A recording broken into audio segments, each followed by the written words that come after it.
যখন নূহ নবীকে একটা বাচ্চা পর্যন্ত পাগল কয়া ঢিল মারল, তখন নূহ নবী কয়, আল্লাহ একটারেও রাখবা না, সবগুলি শেষ করে দাও।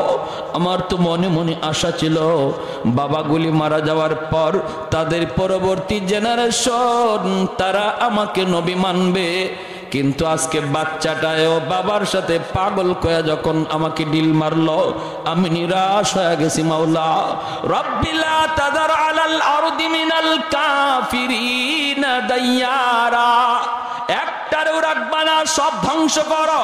আল্লাহ পাক তখন জিজ্ঞেস করেছিল, নূহ এটা কি তোমার ওই দোয়া যেটা আমি কবুল করার গ্যারান্টি দিয়েছি সকল নবীদের? একটা দোয়া বদদোয়া কবুলের গ্যারান্টি দিয়েছি, এটা কি তোমার সেই দোয়া? নূহ নবী কয়, মালিক ওটা আমার সেই দোয়া। আল্লাহ কয়, তাহলে তো আর দেরি হবে না, গ্রান্টেড। রব্বুল আলামিন সব ধ্বংস করে দিল, শুধুমাত্র একটু বোঝানোর জন্য বলছিল, রে নূহ আমার বান্দাদেরকে আমি আল্লাহ নিজের হাতে বানাইছি, নিজের হাতে বানাইছি। যেই মানুষগুলারে আমি নিজের হাতে বানাই, এই মানুষগুলারে নিজের হাতে মারতে আমি আল্লাহর বড় কষ্ট লাগে। বুঝতে হলে তোমাকে একটু বোঝাই, নিজের হাতে কতগুলি হাড়ি পাতিল বানাও, বানাইছেন যেভাবে মন চায় সেভাবে মনের মাধুরী দিয়ে তুমি বানাও। নূহ নবী মনের মাধুরী দিয়ে অনেকগুলি হাড়ি পাতিল বানাইয়া আল্লাহ কয়, এখন বাইরিয়া সব ভেঙ্গে ফেলো, লাঠি হাতে নিয়ে সব ভেঙ্গে ফেলো। নূহ নবী কয়, মালিক বানাইলাম মনের এত মাধুরী দিয়া, এখন আবার ভাঙতে বলো, কষ্ট লাগে। আল্লাহ কয়, নূহ মাটির কিছু জিনিস বানাইছো, জীবনও দেও নাই, রূহ দেও নাই, প্রাণও দেও নাই, মুখ দিয়া কথা বলতে পারে না, হাত দিয়া নড়তে পারে না, তোমাকে মালিক কইয়া ডাকও দিতে পারে না। কিন্তু যেই মানুষগুলির আমি আল্লাহ মাটি দিয়া বানানোর পর তাদের রূহ ঢুকাইলাম, হাত দিলাম, পা দিলাম, চোখ দিলাম, জবান দিলাম, আমি আল্লাহকে যেই জবান দিয়া ডাক দে, যে কপালটা দিয়ে আমাকে সেজদা দেওয়ার জন্য কপাল বানাইলাম, ওই মানুষগুলির আমি ভাঙতে বুঝি আমি আল্লাহর কষ্ট লাগে না? আমার বুঝি কষ্ট লাগে না? নূহ আলাইহিস সালাম তিনি তো চলে গেলেন, একজন বুড়া মহিলায় তখন ডাক দিয়া বলতেছিল, নবী গো আমি অনেক বৃদ্ধা মানুষ, আমাকে আপনি ইয়াদ করে নিয়ে যাইন, আমি কিন্তু পারাপারি করে নৌকায় উঠতে পারবো না, আমি বড় দুর্বল।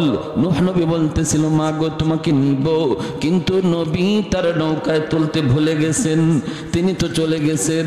ভাইরা বন্ধুরা চলে গেছেন তো গেছেন, প্লাবন শেষ হওয়ার পর মনে হলো, হায় হায় আমি তো বুড়িমার কথা ভুলে গেলাম, মা তো আমাকে বলছিল তাকে নিয়ে যাওয়ার জন্য।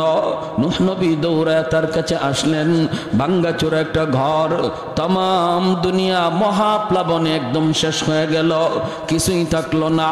কিন্তু নূহ নবী আসছেন, তাও মনের একটা টানে দেখি গিয়ে কিছু ধ্বংস অবশেষ পাওয়া যায় কিনা, যায় দেখি মা মহিলাটার কি অবস্থা। আল্লাহর নবী আয়েশা দেখেন ভাঙ্গাচোরা ঘর এখনো আগের মতোই দাঁড়ায়া আছি। নবী অবাক হয়ে গেলেন, এত ভারী ভারী পাহাড়ের মতো উঁচা উঁচা বাড়ি, দালান কোঠা কিছুই নাই, কিছুই নাই। আর ওই ভাঙ্গাচোরা ঘর, এই ঘরটা এখনো আগের মতোই দাঁড়া আছে। নবী দরজার পাশে এসে ডাক দিলেন, মা। মহিলা ঘর ঝাড়ু দিতেছে আর আল্লাহর নাম জপতেছে, জিকির করে আর ঘর ঝাড়ু দেয়। নবী যেই মাত্র বাহির থেকে ডাক দিলেন, মা। মহিলা ভিতর থেকে কয়, নবী গো তুফান কি শুরু হয়ে গেছে নাকি? আল্লাহর নবী সেজদায় পড়ে কান্দে আর কয়, মালিক তোমার কুদরত বুঝা বরদার, তাম দুনিয়া শেষ হয়ে গেল, অথচ তোমার বান্দি খবরই জানে না। ও মালিক তোমার কুদরত বুঝা বড় দায়, কিছু বুঝি না, একটু বুঝাই বানি। আল্লাহ পাক রব্বুল আলামিন কয়, নূহ রে আমার বান্দি তোরে বলছিল নিয়ে যাওয়ার জন্য, তুমি ভুইলা গেছো, তোমরা তোমরা উম্মত তোমাদের উম্মত বলতে পারো, কিন্তু আমি আল্লাহ বান্দা বান্দি বলতে পারি না। তোমরা নবী হইয়া উম্মত ভুললেও আমি আল্লাহ হইয়া বান্দা বান্দি ভুলতে পারি না। তোমারে বলছো না নেওয়ার জন্য, তুমি ভুলে গেছো, কিন্তু আমি আল্লাহ তারে ভুলি না। এজন্য আমার ভাই মনে রাখবে, মায়ার নবী দয়ার নবী বলতেছে, উম্মতের দল জাননি হাসরের মাঠে আমি শুধু কেন সুপারিশ করব। সব নবী তার ওই দোয়াটা আল্লাহর কাছ থেকে চায়া নিয়ে গেছে, সবাইকে আল্লাহ পাক এই দোয়াটা দুনিয়াতে কবুল করে আনিছে। কিন্তু ইন্নিখতাবাতু দাওয়াতি শাফাআতান লি উম্মতি, কিন্তু আমি জীবনে কত মুসিবতের মধ্যে পড়ছি, কত বিপদের মধ্যে পড়ছি, এরপরও কোনোদিন এই দোয়াটা আমি আল্লাহর কাছে চাই নাই, এই দোয়া কখনো করি নাই। তায়েফের ময়দানে আমি নবীর উপর দিয়ে এত নির্যাতন, এত নিপীড়ন, পাগল পাগল কয়া কয়া এই যুবকগুলি, উশৃঙ্খল যুবকগুলি আমার পিঠে পাথর মারল। যেখানে পাথর মারছে সেখানে রক্ত ফিনকি দিয়ে বের হয়েছে। আল্লাহর নবী, রহমতের নবী, মায়ার নবী আম্মাদান আয়েশা সিদ্দিকা রাদিয়াল্লাহু তাআলা আনহা বলেন, নবীর দেহের ভিতরে এমন কোন পশমের গুঁড়া আমি পাই নাই যেই জায়গাটাতে এখনো পাথরের দাগ নাই। আমি বলছিলাম, নবী গো আপনার কি কোনো শীতলা রোগ হয়েছিল নাকি? নবী কয়, না গো আয়েশা, এটা রোগ না, এই চিহ্নগুলি তায়েফের জমিনে পাথরের আঘাত। এরপরও নবী কয়, আমি আল্লাহর কাছে দোয়া করি নাই, ও মালিক যেটা কবুল করার গ্যারান্টি দিছো এটা দিয়ে ওদেরকে ধরো, এমন বলি নাই। বরং দুইজন ফেরেশতা ঈসা পাহাড় চাপা দিয়ে মারতে চাইলো। এরপরও নবী কয়, আল্লাহুম্মা হদি কওমি ফাইন্নাহুম লা ইয়ালামুন, আল্লাহ আমার কওম বুঝে না, আমারে চিনে না, আমারে চিনে না, ওদের পরবর্তী জেনারেশন বাচ্চা কাচ্চা আমারে চিনব। আল্লাহ তুমি যদি শেষ করে দেও তাহলে আমার কথা শুনবো কেডা? আমি কাদের মাঝে দাওয়াতের কাজ করবো, কাদেরকে তোমার কথা শুনাইমু? না মালিক, তুমি এদের উপরে রাগ কইরো না, গুসা কইরো না, ওরা আমাকে চিনে না, কিন্তু ওদের সন্তানগুলি আমি নবীকে চিনব।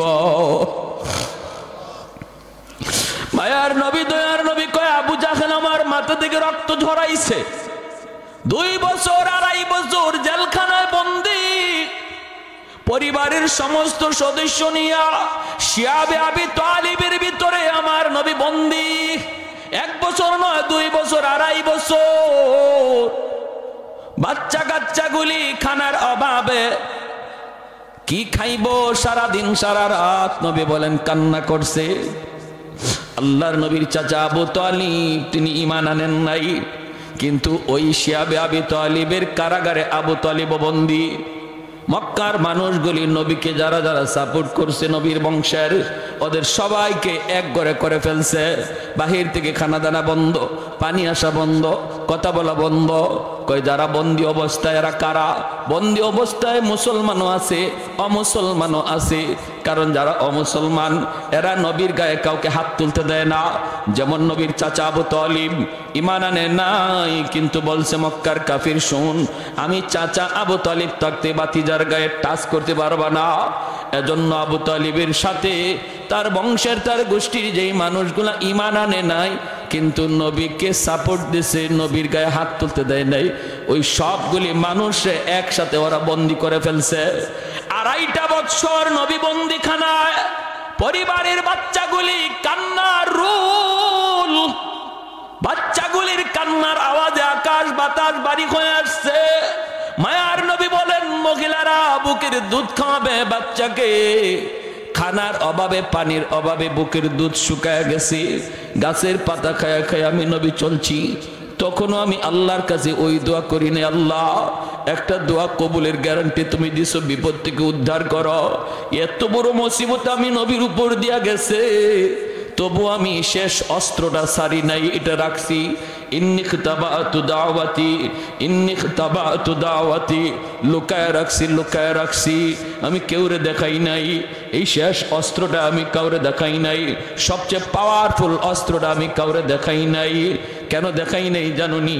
শাফাআতাল লি উম্মতি, হাসরের ময়দানে আমার গুনাহগার উম্মতের জন্য ওই দোয়ার উসিলায় সুপারিশ করব। আমার জাহান্নামী উম্মতের জন্য আমি সুপারিশ করব, বিপদগ্রস্ত উম্মতের জন্য আমি সুপারিশ করব। এজন্য আমি এই দোয়াটা সব সময় লুকায় রাখছি। ভাইরা আমার, হাসরের ময়দানে আমার নবী, রহমতের নবী, তিনিও দাঁড়ানো থাকবেন। হযরত আদম আলাইহিস সালামকে আল্লাহ পাক রব্বুল আলামিন অনেক উঁচু একটা দেহ দিবেন, তাল গাছের মতো আদম আলাইহিস সালামকে দেখা যাবে। সুবহানাল্লাহ, জোরে কোন। আদম আলাইহিস সালাম এত উচ্চতার গর্দান হবে, গোটা হাসরের ময়দানটা আদম আলাইহিস সালাম দেখতে পাবেন। আল্লাহর নবী বলেন, হঠাৎ করে বাবা আদম আমাকে ডাক দিবেন, ইয়া আহমদ, ইয়া মুহাম্মদ। আমি ডাক শোনা মাত্রই বাবার সামনে দৌড় দিয়া হাজির।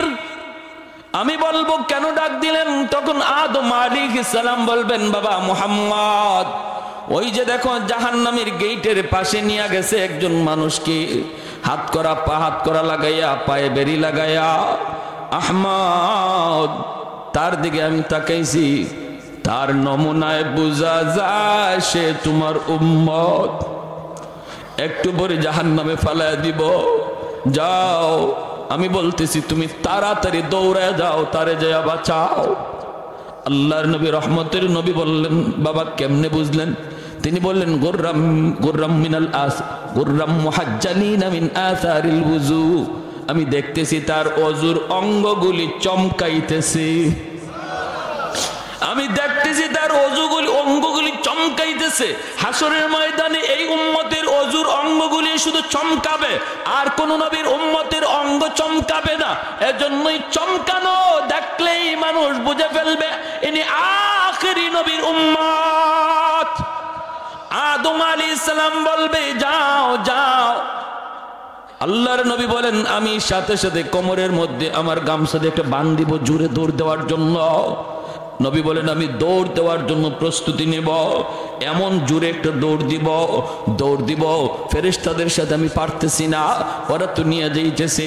পিছন থেকে ডাকতেছি আর দৌড়াইতেছি, ফেরেশতারা থাম থাম থাম, আমার একটু দেখায় নাও। আমি দৌড়তেছি, দৌড় দিতে যাই, আমি মাঝে মাঝে পইরা যাই, সেখান থেকে আবার উঠে আবার দৌড় দিই। ফেরেশতারা আমার কথায় তারা কান দেয় না। একজনকে আল্লাহর নির্দেশ, তারা তাড়াতাড়ি জাহান্নামে লয়ে যাইতাম, আল্লাহর কথার অমান্য করতে পারবো না। মায়ার নবী আবার পিছনে দৌড়াইতেছেন আর ডাকতেছেন, ফেরেশতারা ডাক শোনে না। এক পর্যায়ে আল্লাহর নবী নিরাশ হয়ে গেছেন, নবী বসে গেছেন, আর বুঝি বাঁচাইতে পারলাম না। আসমানের দিকে হাতটা উঠাই আল্লাহর নবী চোখের পানি জড়ায়, আল্লাহ তুমি না বলছিল হাসরের ময়দানে আমারে কান্দাইবা না, আমি যা চাইমু তুমি তা দিবা। আল্লাহ তোমার ফেরেশতারা আমার ডাক শুনে না, তোমার ফেরেশতারা আমার কথা শুনে না গো মালিক। আমি এত ডাকতেছি, ওরা আমার ডাক শুনে না। আল্লাহ পাক ফেরেশতাদেরকে বলবে, ইয়া মালাইকা। আল্লাহ তখন ডাক দিবে, ফেরেশতারা থাম, পিছনে আমার বন্ধু দৌড়াইতেছে,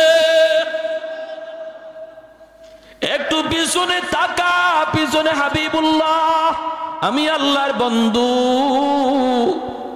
সাথে সাথে ফেরেশতারা থেমে যাবে।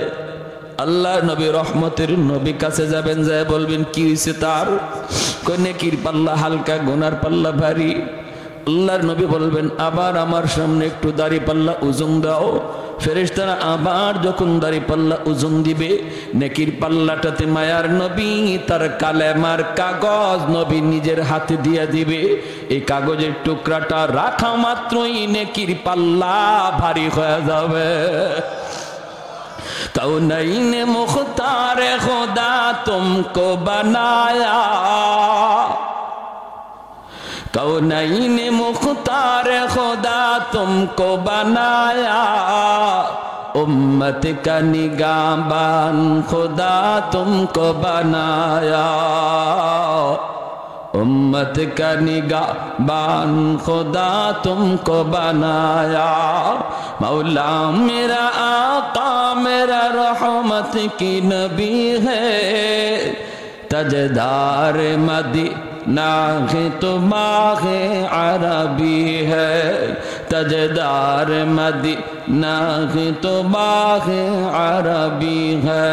अशजार ने देते हैं नबूवत के शहादात, तशकीक कमर में है तो अंगुल की इशारात, तशकीक कमर में है तो अंगुल की इशारात।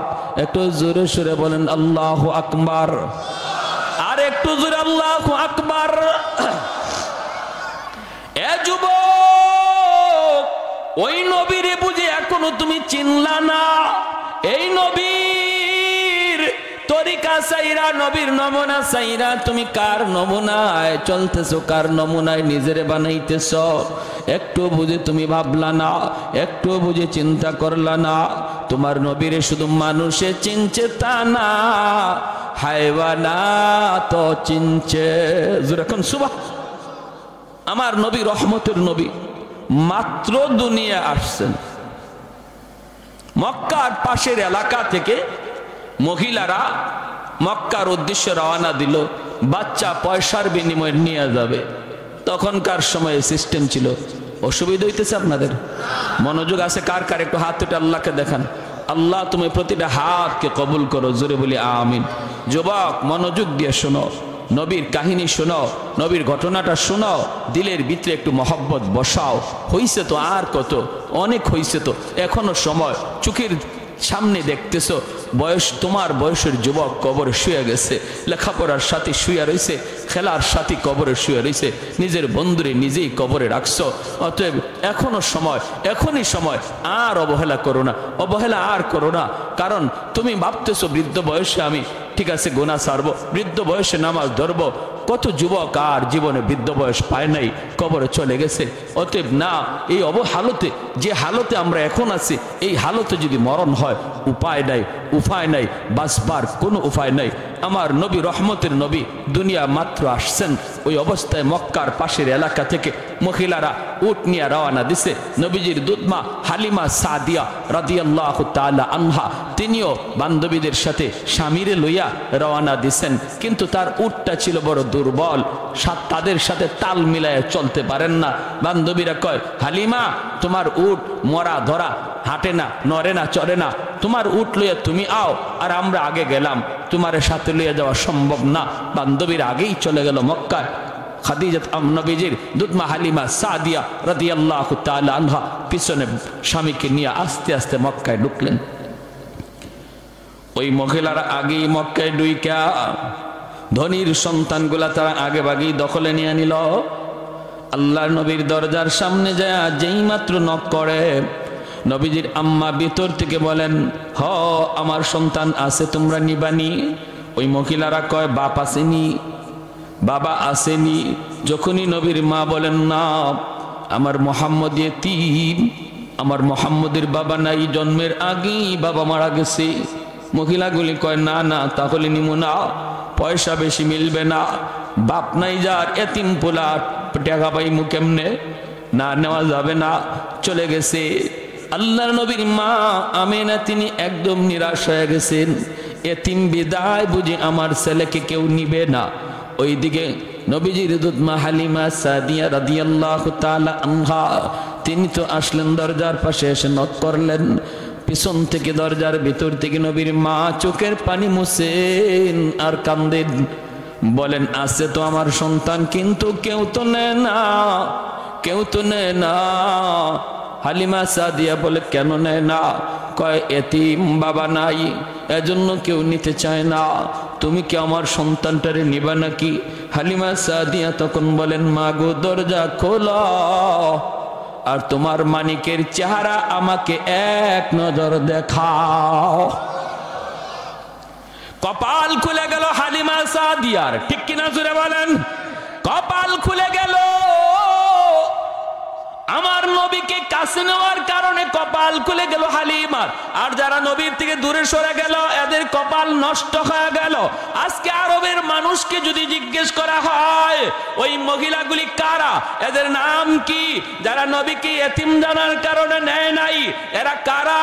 এদের নাম কি? বংশ পরিচয় কি? বাপের নাম কি? আরবের মানুষ বলবে চিনি না। আমরা তো আগেই বলবো চিনি না, চিনি না, জানি না।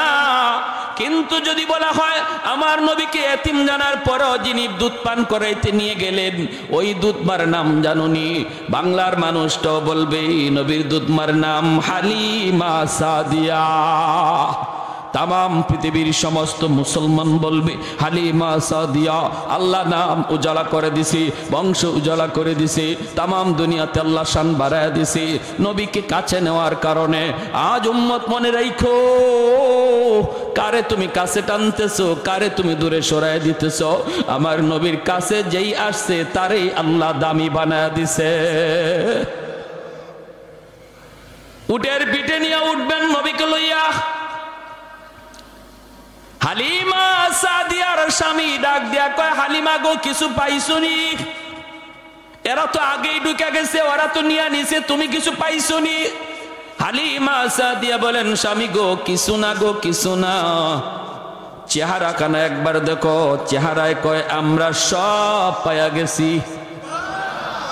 কারণ আমার নবীর চেহারা দেখা হালিমা সাদিয়া অবাক হয়ে বলতেছিলেন আমেনা কি সন্তান তুমি জন্ম দিছ, তোমার মানিকের মতো এত সুন্দর, এত সুন্দর আমি হালিমা জীবনে কোথাও দেখি নাই। আমেনা বলতেছেন তুমি কেমনে দেখবা, আমি মক্কায় থাকি, তোয়াফ করার জন্য খানায় কাবায় পৃথিবীর বিভিন্ন দেশের পরিবার সহ আসে, আমি আমেনা জীবনে এত সুন্দর সন্তান, এত সুন্দর বাচ্চা আমি দেখি নাই। আল্লাহ আমারে যে মানিক দিছে। আল্লাহ পাক রব্বুল আলামিন জিব্রাইল দেখে জিব্রাইল আমার বন্ধুর সৌন্দর্যের প্রশংসা শুরু হইছে। আমেনাও বুঝি দেখছে না, হালিমাও দেখছে না, তুমি জিব্রাইল দেখছনি আমার বন্ধুর মতো এমন আরেকজন। জিব্রাইল কয় মালিক তোমার কসম, পৃথিবীর পূর্ব থেকে পশ্চিম, উত্তর থেকে দক্ষিণ সমস্ত কায়নাত আমি সফর করেছি, কিন্তু তোমার বন্ধুর নমুনায় দ্বিতীয় আর কাউকে দেখি না। এবার আল্লাহ বলতেছে জিব্রাইল কেমনে দেখবা তোমরা? আমি আল্লাহ বলি কি শোনো, আরে আমার বন্ধুর মতো আরেকজন এমন পৃথিবীতে আমি আগে বানাই নাই, ভবিষ্যতে বানাবো না। কারণ আমি খালিক, আমি মালিক। আমি যদি না বানাই তোমরা কেমন করে দেখবা? আমি তো বানাই নাই, তোমরা দেখবা কেমনে? দেখবা কেমনে? জন্য নবীর সৌন্দর্যের ব্যাপারে হযরত হাসান রাদিয়াল্লাহু তাআলা আনহু কয় নবী গো খুলিকতা মুবাররাম মিন কুল্লি আইবিন কাআন্নাকা খুলিকতা কামা তাশাউ। ওগো নবী আপনার দিকে তাকাইলে মনে হয় আল্লাহ আপনাকে যখন বানায় তখন আল্লাহ সর্বদা আপনারে জিগায়া জিগায়া আপনার পরামর্শ নিয়া নিয়া আপনারে বানাইছে। আপনার নাক বানাইবার আগে যেন আল্লাহ আপনারে জিগাইছে বন্ধু নাকটাও কেমনে বানাইলে তুমি খুশি একটু কও, তোমার কপালটা কেমনে বানাইলে তুমি খুশি কও, বন্ধু তোমার চোখটা কেমনে বানাইলে তুমি খুশি কও। ওগো নবী আপনার নাক মুখ চোখের দিকে তাকাইলে মনে হয় আপনি যেভাবে আল্লাহরে কইছেন আল্লাহ ওইভাবে আপনারে বানাইছে। সুবহানাল্লাহ, সুবহানাল্লাহ। আমাদেরকে যদি আল্লাহ এরকম কইতো ও বা আব্দুল্লাহ হোসেন তোমার চোখটা কেমনে বানাবো, আমরা কি কইতাম মালিক পৃথিবীর শ্রেষ্ঠ চোখ যেন আমার চোখ হয়। কেরম বলে হরিণীর মতো ডাগর ডাগর চোখ কইব না? তা আল্লাহ যখন আমারে অপশন দিয়ে দিছে তুমি যেভাবে কইবা এইভাবে বানাবো, বলো তো তোমার চোখ কেমন চাই? আমি কইতাম আল্লাহ পৃথিবীর শ্রেষ্ঠ চোখ চাই, পৃথিবীর শ্রেষ্ঠ নাক চাই, পৃথিবীর শ্রেষ্ঠ চেহারা চাই। আল্লাহর নবীর সাহাবী কয় নবী গো আপনার দিকে তাকাইলে এমনই মনে হয় আল্লাহরে আপনি যেভাবে কইছেন আল্লাহ এইভাবে আপনারে বানাইছে। সুবহানাল্লাহ। হালিমা সাদিয়ার স্বামী বলতেছে হালিমা কিছু পাইছো? নাগর স্বামী চেহারা দেখো, চেহারা দেখলে মনে হয় সব পায়া গেছি। আল্লাহর নবীকে নিয়ে এইবার হালিমা সাদিয়া উটের পিছনে বসলেন আর হালিমা সাদিয়ার স্বামী সামনে বসলেন, কারণ ইনি উট চালাবে। খাসাইসুল কুবরা নামক কিতাবের ভিতরে লিখেন, যেই মাত্র আল্লাহর নবীকে নিয়ে তিনি পিছনে বসছেন আর স্বামী সামনে বসছেন, এরপরে স্বামী বলতেছে উঠ চল বাড়িতে যাব, কিন্তু উঠ নড়ে না, চড়ে না, বসা থেকে উঠে না। যতই পিটায় উঠ নড়েও না, চড়েও না, হাঁটেও না, উঠেও না। আবার পিটুনি দেয়, উঠ নড়ে না, চড়ে না। এইবার উঠ বলতেছে মালিক দয়া করে অল্প সময়ের জন্য আমি উটের জবানটা খুলে দাও। আল্লাহ তুমি আমাকে জবান দেও নাই, জবান দিছো মানুষে, এজন্য আমি তোমার উপরে নারাজ না, নারাজ না, নারাজ না, কিন্তু অল্প সময়ের জন্য জবানটা খুলে দাও। আমি আমার মালিককে বুঝাইতে চাই কেন আমি হাঁটি না, কেন আমি উঠি না। এই বলা মাত্র আল্লাহ উটের জবানটারে আল্লাহ খুলে দিছেন। এইবার উট ডাক দেখো মালিক আমারে তুমি যতই পিটাও, যতই মারো, আমি নড়ব না, চড়ব না, হাঁটবো না, কারণ তোমার পিছনে তোমার বিবি যারে কুলে নিয়ে বসছে তারে তুমি না চিনলো আমি উট তারে চিনে ফেলেছি। ইনি আমার রহমতের নবী, মায়ার নবী, সাইয়্যিদুল মুরসালিন, দু জাহানের সরদার, যেই নবীর উসিলায় আল্লাহ কায়নাত বানাইলো, আমারে আপনারে পুল কায়নাত যার উসিলায় বানাইলো, ওই নবী যদি তোমার পিছনে থাকে আর তুমি যদি সামনে থাকো, বিয়াদবি হয় মালিক, বিয়াদবি হয়। আমার নবী যদিও ছোট কিন্তু তিনি সমস্ত কায়নাতের উসিলা। তুমি নবীর সামনে বসাও আর তুমি পিছনে চলে যাও, আমাকে মারা লাগবে না, দ্রুত বেগে হাঁটতে শুরু করব। সাথে সাথে হালিমা সাদিয়ার স্বামী কয়, হালিমা গো, ও হালিমা কেমন সন্তান লইয়া তুমি আইছো? হায় আমরা তো তার চিনলাম না, কিন্তু চিনছে তো উট। হায় সে তো জানতেন কোন সন্তান নয়। ও হালিমা তুমি তাড়াতাড়ি সামনে বসো। হালিমা সাদিয়া নবীকে কোলে লইয়া সামনে বসছেন। তারা তো বুঝে গেছে এই বাচ্চা সাধারণ কোনো বাচ্চা না, উট তার পরিচয় দিয়া দিছে, উঠে তার পরিচয় দিয়া দিছে, পিছনে চলে আসছেন। এইবার আল্লাহর নবী সামনে, হালিমা সাদিয়ার কুলে আমার নবী, রহমতের নবী। উঠে আবার ডাক দেখো মালিক জীবন ভর আমি উটের লাগাম তোমার হাতে ছিল, আজ যেহেতু আমার পিঠে রহমতের নবী বসা, আমি উটের লাগামটা রহমতের নবীর নরম হাতে ধরা দাও, আমি উট ধন্য হয়ে যাব। আমার মতো কপাল আর কার আছে যে যার উটের লাগাম রহমতের নবীর হাতে? আল্লাহ নবীর হাতে উটের লাগামটা ধরানো মাত্রই উট দ্রুত বেগে হাঁটতে শুরু করলো। অল্প সময়ের ভিতরে যায় বান্ধবীদেরকে রাস্তায় ক্রস করে ফেললো। বান্ধবীরা ডাক দেয়া কয়, হালিমা গো, ও হালিমা তোমার এই উট এটা কি নতুন উট না পুরান উট? বলে না, এটা পুরানটাই, নতুন না। এত শক্তি আইলো কোত্থেকে, এত তেজ আইলো কোত্থেকে? হালিমা সাদিয়া কয়, জাননি মক্কায় যাবার সময় উটের লাগাম ছিল আমার স্বামীর হাতে, আর এখন উটের লাগাম রহমতের নবীর হাতে। এজন্য শক্তি বরকত আল্লাহ বাড়ায় দিছি, গায়ের মধ্যে আল্লাহ শক্তি বাড়ায় দিছি। এরে যুবক, এখনো বুঝি তুমি তোমার নবীর চিনলা না? কার জন্য এত আশিক হইছ? কার জন্য তুমি এত আশিক হইছ? যে নবী তোমার জন্য এত আশিক ছিল, নিজে কষ্ট করছে, এরপর আল্লাহর কাছে নিজের জন্য চায় নাই, তোমার আমার জন্য নিজের স্পেশাল চাওয়াটা আল্লাহর নবী হাসরের মাঠে রাইখা দিছে। যখন সুবহানাল্লাহ। রওজা শরীফে এখন শুয়া শুয়া কয়, ইয়া উম্মতি, ইয়া উম্মতি, ইয়া উম্মতি। নবীর কানে যখনই খবর পৌঁছানো হয়, ওগো নবী আপনার উম্মতের যুবকগুলি আজকে খেলা নিয়ামত, রাতকে রাত তারা অমুক দল তমুক দল পাগল, তাদের চেহারা দেখলে আপনার উম্মত বোঝা যায় না, বোঝা যায় না, চিনা যায় না। তখন কি নবী রওজায় শুয়ে শুয়ে তিনি খুশি হন নাকি কষ্ট পান? কষ্ট পান। নবী তখন কান্দে, নবী তখন কান্দে। না রে উম্মত না, সামনের দিনগুলা কিন্তু ভয়ঙ্কর দিন আসতেছে, বিপদ আসতেছে, বিপদ তড়িৎ গতিতে বিপদ আসতেছে। দুশ্মনগুলি অস্ত্র নিয়ে নিয়ে আমাদের দিকে ধাগাইতেছে, ধাওয়াইতেছে, জবাই করার জন্য, মারার জন্য। আর আমারে আপনারে ভুলায় রাখছে খেলাধুলার মধ্যে ফালাইয়া। কয় তুমি ঘুমায় থাকো খেলার ভিতরে পইরা, আর আমি আইতাছি তোমারে জবাই করার জন্য। অতএব যুবক, এখনো সময়, নিজেরে জাগাও, ইমানটারে জাগাও, ঘুম ভাঙ্গাও। এখনই সময় তোমার ঘুম ভাঙ্গাও, নইলে বিপদ থেকে বাঁচার কোনো উপায় আমাদের সামনে। 5 ওয়াক্ত নামাজ পড়া খুব কঠিন কাজ না, সহজ কাজ। আমার নবী জীবনে কোনো দিন জামাত তরক করেন নাই। মায়ার নবী লাঠিতে বর দিয়া না, শুধু 2 জন সাহাবীর কান্দে বর দিয়া পায়ের মধ্যে পা জমিনে লাগাইতে পারেন না। ওই অবস্থায় নবী সাহাবীর কান্দে বর দিয়া মসজিদে হাজির হইছেন।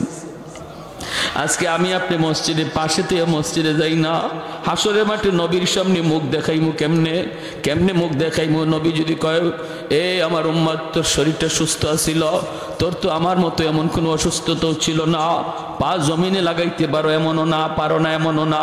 আমি নবী জমিনে পা লাগাইতে পারি নাই, এরপরও আমি মালিকের কদমে মসজিদে গিয়া সেজদা দেওয়া ভুলি নাই।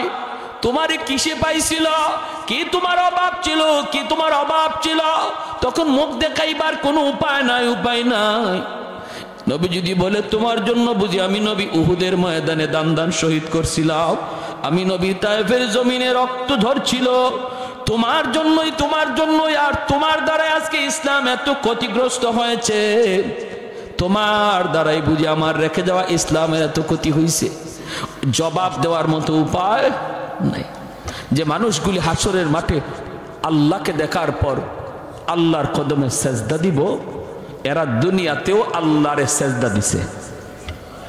জোরে কন্যা সুবহানাল্লাহ। আল্লাহ হাসরের মাঠে তার কুদরতি কদম মোবারক আল্লাহ পাক হাসরের মাঠে প্রকাশ করবেন। আর প্রকাশ করার পর আল্লাহ পাক এই পা দেখকেই হাসরবাসী মানুষ, ইমানদার মুমিন যারা, এরা আল্লাহর দেখকেই সেজদায় পড়ে যাইব। কিন্তু কিছু মানুষ এরা সেজদা করতে চাইব দেখা দেখি, কিন্তু পারবে না, পিছন দিক দিয়ে উপর হয়ে পড়ে যাবে। আবার চেষ্টা করবে, আবার পিছন দিকে পড়ে যাবে, আবার চেষ্টা করে পড়ে যাবে। আল্লাহ এবার বলবে, বান্দারে কি হয়েছে তোর? তখন কইব, মালিক আমি তো তোমারে সেজদা দিতে চাই, পারি না। কেন পারো না? আল্লাহ আমার পিঠ বাঁকা হয় না, মেরুদণ্ডের হাড় লোহার মতো শক্ত হয়ে গেছে। আল্লাহ পাক রব্বুল আলামিন কইবে, বান্দারে দুনিয়াতে যদি আমি আল্লাহর পায়ের সামনে, আমি আল্লাহর কুদরতি কদমে তোর পিঠটা বাঁকা করতি, আজ হাসরের মাঠেও তোর পিঠ বাঁকা হইতো। তোমার কি কষ্ট লাগে? কয় মালিক কষ্ট লাগে, চোখের পানি ঝরতে ঝরতে রক্ত বের হবে, রক্ত। ও মালিক কষ্ট লাগে, আমার বন্ধু তোমারে সেজদা দেয়, আমি পারি না। পাশের বাড়ির প্রতিবেশী তোমারে সেজদা দেয়, আমি পারি না। আল্লাহ পাক রব্বুল আলামিন তখন বলবো, বান্দা তোর আজকে কষ্ট লাগে, দুনিয়া তো আমি তোর আচরণ দেখে আমার কষ্ট লাগছিল, চোখের সামনেই তোর সামনেই মানুষগুলো মসজিদে ঢুকছে, আর তুই মসজিদের পার দিয়ে চলে যাইতি, তোর দিকে তাকাইলো আমি আল্লাহর কুদরতি কলিজা, বড় কষ্ট লাগছে, কারণ আমি তোরে নিজের হাতে বানাইছিলাম রে বান্দা, সব কিছু আমি বানাইছি আমি আল্লাহ কুন ফায়াকুন বইলা, জমিন বানাইছি কুন ফায়াকুন বইলা, আসমান বানাইছি কুন ফায়াকুন বইলা, ফেরেশতা বানাইছি কুন ফায়াকুন বইলা। কিন্তু তোমাকে আমি কুন ফায়াকুন বইলা বানাই নাই, তোমাকে যখন বানাইছি খালাকতু বিয়াদাইয়া, আমি আল্লাহ নিজের হাতে তোমারে বানাইছি। কারণ তোমার এই চেহারার ভিতরে এত দামি কপাল, যেই কপাল দিয়া তুমি আমার কুদরতি কদমে সেজদা দিবা, এই কপালটার এত দাম, এটা ফেরেশতাদের হাতে বানাইলে হয় না, কোন ফায়াকুন বইলা বানাইলে হয় না। এজন্য আমি নিজের হাতে বানাইছিলাম। কিন্তু তুমি যখন মসজিদের পাড় দিয়ে চলে যাইতা, বন্ধুদের সাথে দোকানে বসা থাকতা, আজান হইছে তবুও তুমি মসজিদে আসতা না। তুমি দেখতা মানুষ নামাজে যায়, কিন্তু তুমি যাইতা না। ওই দিন তোমার আচরণটা দেখেও আমি আল্লাহর কুদরতি কলিজায় বড় মায়া লাগছে। কারণ মায়ার জিনিস যখন কষ্ট দেয় তখন বেশি কষ্ট লাগে। মানুষকে তো আমি বড় মায়া করে বানাইছি, এজন্য আমারও সেদিন কষ্ট লাগছে। বান্দারে, ওই দিন যদি তুই আমারে সাজদা দিতি, আজ এই মানুষগুলার সাথে আমাকে তুমিও সাজদা দিতে পারতা। তাহলে বলুন, হাসরের মাঠে চোখের পানির বদলে রক্ত ঝরবে, তারপরও কোনো লাভ আছে? কোনো লাভ নাই। এখন যদি বুঝি, এই কথাটা যদি বুঝি, তাহলে এখন লাভ। আর এখন না বুঝা হাসরের মাঠে চোখের পানি ফালাইতে ফালাইতে রক্ত বের হবে, এরপরও বিন্দু পরিমাণ লাভ নাই। আল্লাহ বলবেন, খুযুহু ফাগুল্লুহু সুম্মাল জাহিমা সাল্লুহু, ওরে 70 গজ জিঞ্জির দিয়া বাঁধো। জাহান্নামের ফেরেশতাকে আল্লাহ বলবেন, 70 গজ জিঞ্জির দিয়া বাঁধো, তারপরে জাহান্নামে নিক্ষেপ করো। সেদিন আল্লাহ এতটাই নারাজ থাকবেন। প্যারে হাজিরিন, এজন্য এখনই তওবা করার সময়। আল্লাহ, যা করছি ভুল করছি, মালিক আর ভুল করবো না, এই কথা বলে আল্লাহর কাছে কান্দাকাটি করা, আর মসজিদে ঠিক মতো নামাজটা আদায় করা। আর যুবক, তোমার হাতে ধরে পায়ে ধরে বলি, আমোদ ফুর্তি বিনোদন করবা, ইসলামে অনুমতি আছে। কিন্তু যেটা না জায়েজ, যেটা হারাম, এই বিনোদন করা যাবে না, এর ধারে কাছেও যাবে না। যেই বিনোদনে আল্লাহ নারাজ হয়, এর ধারে কাছেও যাওয়া যাবে না। আল্লাহকে আপন ভাবো। হ্যাঁ, ভুলবশত যদি একটা ভুল হয়ে যায়, সাথে সাথে অনুতপ্ত হও, আল্লাহর কাছে লজ্জিত হও। আল্লাহ, আমি একটা অন্যায় করে ফেলছি, আল্লাহ এটা আমার করা ঠিক ছিল না, আল্লাহ তুমি মাফ করো। তাহলে আল্লাহ খুশি হয়ে যাবে। তোমাকে মসজিদে পাওয়া যায় না কেন? তোমাকে মুরব্বীদের শ্রদ্ধা করতে দেখা যায় না কেন? তোমাকে বাপ মার সেবা করতে পাওয়া যায় না কেন? তুমি যদি এই কাজগুলো সহিভাবে আদায় করো আর আল্লাহকে মাইনা চলো, তখন তো আল্লাহ তোমার উপর রাজি হইয়া এই যৌবন কালের বয়সটাকে আল্লাহ ওলির খাতায় নাম লিখাইয়া দিবে।